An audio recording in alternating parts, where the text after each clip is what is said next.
Just imagine, your job is to defend Donald Trump against the indefensible, and imagine you're a woman with the task of defending his misogyny.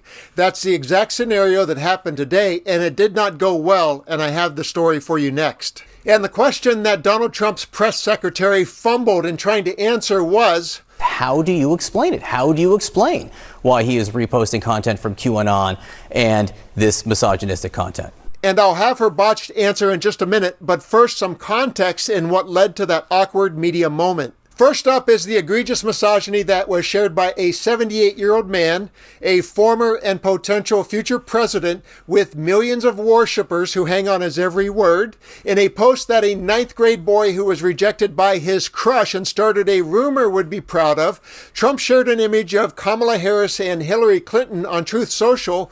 It was one of 30 reposts in half an hour, with an insulting suggestion that a certain sex act connected them. Victoria, the New York Times points out this is actually the second time in 10 days Trump has kind of reshared a sexual, crude remark about Harris. Ultimately, the messages that Donald Trump is putting out are clear enough in and of themselves. And regrettably, this is something that women have been contending with, throughout the course of history, both Republicans and Democrats. Regrettably, kind of these sexist frames, whether implicit, explicit, dog whistle, or very explicit, like in the case of Donald Trump, are something we have had to contend with. So I think this is something that will hurt Donald Trump. Second is some QAnon nonsense that he also shared on Truth Social. I haven't heard much about QAnon, the pro-Trump and potentially dangerous conspiracy theory epicenter, since he was drubbed from office in 2020. But these clips summarize his cozy relationship with them and who they are,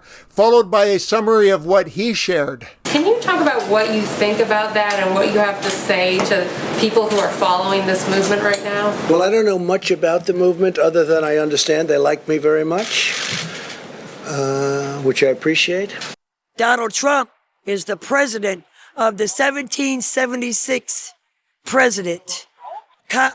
What's it called? Common law went back to the military because they stole the election. I think we have a couple of them that we can pull up here. I think that are very quite explicit. Jack Smith, you see, I think actually I'm going to call up the one that we are looking at right now. You see the words indict, sedition, and lock them up from the January 6th Select Committee. And then we've got another one.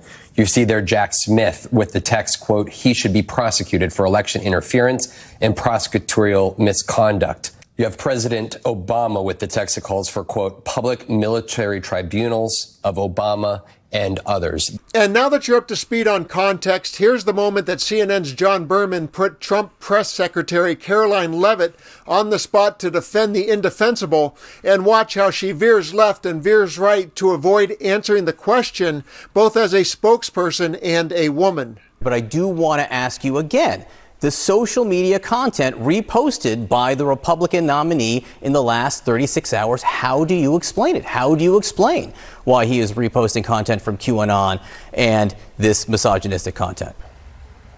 Again, I will say I have not spoken to President Trump about that content this morning, and I don't think Americans are concerned with social media posts. But you said misogynistic. I assume you're also going to say that the posts were demeaning to women. I think what's demeaning to women is what has been allowed to happen over the last 4 years. I think what's demeaning to women is the fact that Kamala Harris and Joe Biden are allowing an invasion of illegal criminals into our country, many of whom have proven to be rapists and murderers. I think what's demeaning to women like Laken Riley and Jocelyn Nungray and Rachel Morin is the fact that they are no longer with us because of the policies of this administration. And that is what voters and your viewers care about, John.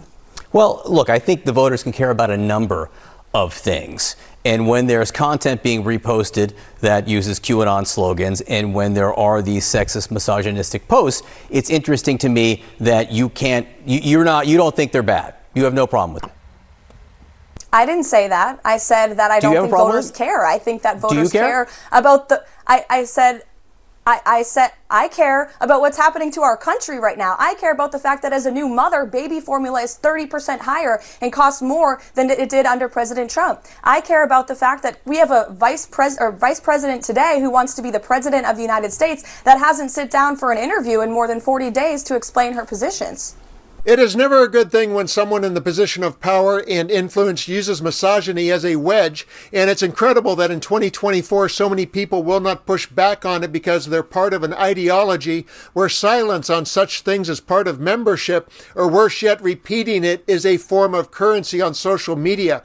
And how sad for Karoline Leavitt that she has to defend it, or in this case deflect it, as part of a job description. But there's a silver lining, and MSNBC analyst Victoria DeFrancesco Soto explains it. Because we have seen that women not only grow in terms of their electoral might in getting elected to positions of power, but also women have been outvoting men for over 40 years. We go to the ballot boxes. So this is not a constituency that you want to denigrate. This is not a constituency that you want to shame and make feel less. And there it is. Women outvote men. And let's take that to the next level in 2024 and say women and men who will not tolerate Donald Trump's misogyny any longer will outvote those who turn a blind eye to it. I'm Dan. Thanks for watching, and let's continue to occupy democracy together.